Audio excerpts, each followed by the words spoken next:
A 23-year-old flight attendant was about to survive the highest fall ever recorded without a parachute. Her plane broke apart more than 6 miles above the ground. 28 people were on board. Only one person survived. Before Vesna survived a fall from 33,333 feet, she wasn't even supposed to be on the flight. Vesna was a flight attendant working for Yugoslavia's national airline, JAT, when she was assigned to Flight 367 in January of 1972. But according to Vesna, the airline had made a mistake. There was another flight attendant named Vesna, and the two had been confused. That mistake sent her to Copenhagen, where she joined the crew of Flight 367. On January 26th, Vesna boarded with a replacement crew for the next leg of the flight. Vesna would later remember the ordinary moments surrounding the aircraft and boarding in Copenhagen. Those would become some of her last memories of the entire flight. For the next 46 minutes, it continued southeast across Europe.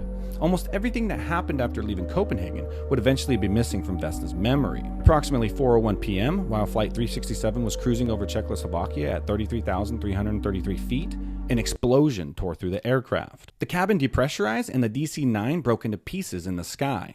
Parts of the aircraft began falling toward the ground from more than 6 miles above it. Vesna was still inside. She had become trapped within a section of the fuselage, reportedly pinned in place by a food cart as the aircraft came apart around her. That section of wreckage fell toward a small village in Czechoslovakia before crashing into a steep, heavily wooded, snow-covered mountainside. There were 28 people aboard Flight 367. 27 of them died. The wreckage was scattered across the snow. Local residents began moving toward the crash site, and among them was a man named Bruno Honke. Somewhere inside what remained of the aircraft, Bruno heard screaming. Vesna was still alive. She had survived the explosion, the breakup of the aircraft, and a fall from more than 6 miles above the ground.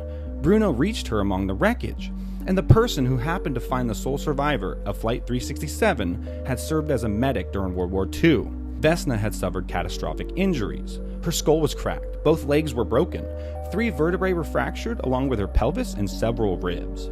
She was temporarily paralyzed below the waist. Vesna was taken from the crash site alive and spent days unconscious. And Vesna remembered none of it.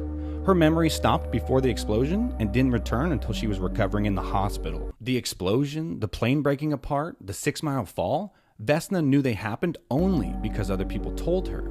The story that would eventually make Vesna famous around the world was a story she couldn't remember living through. Movement eventually returned to her legs. She underwent rehabilitation and despite everything her body had been through, eventually regained the ability to walk. And surviving Flight 367 didn't leave Vesna afraid of airplanes. When she eventually had to fly again, she was offered medication to help her through the flight. She refused it. Because Vesna couldn't remember the accident, she didn't associate flying with the trauma. She wasn't afraid to fly. So let me get this fucking straight. Vesna wasn't even supposed to be on the Flight 367. They confused her with another Vesna and accidentally assigned her to the flight. Fine. The plane breaks apart at 33,333 feet. 27 people die, and Vesna somehow stays trapped inside part of the aircraft because a food cart pins her there. Because apparently falling 6 miles wasn't complicated enough, the wreckage comes down into a snowy, wooded mountainside. Vesna survives the impact, starts screaming from inside what's left of the plane, and the person who happens to hear her is Bruno Honke, a man who had medical experience from World War II. Of fucking course he did. God forbid an accountant found her.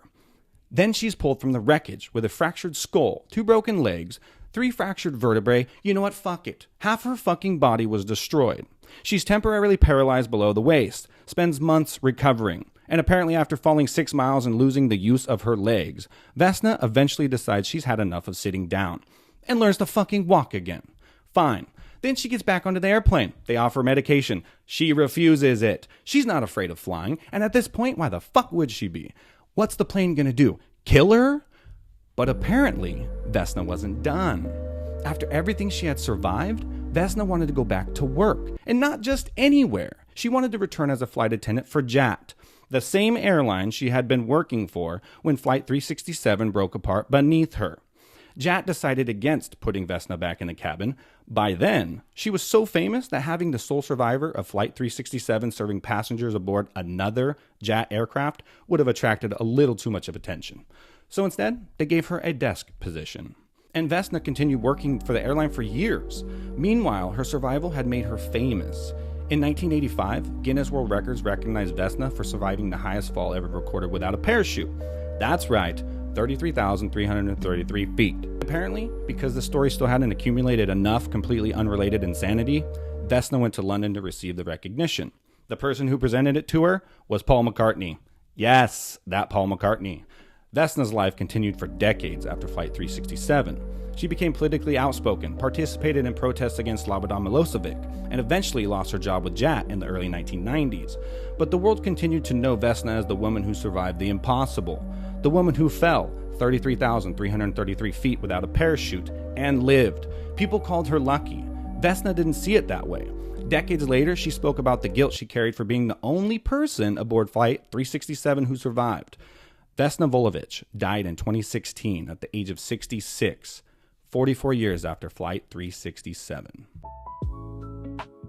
The experience is amazing. I want to make more. Let's have fun. Keep coming back. Subscribe, like, comment. I'll see you on the next one.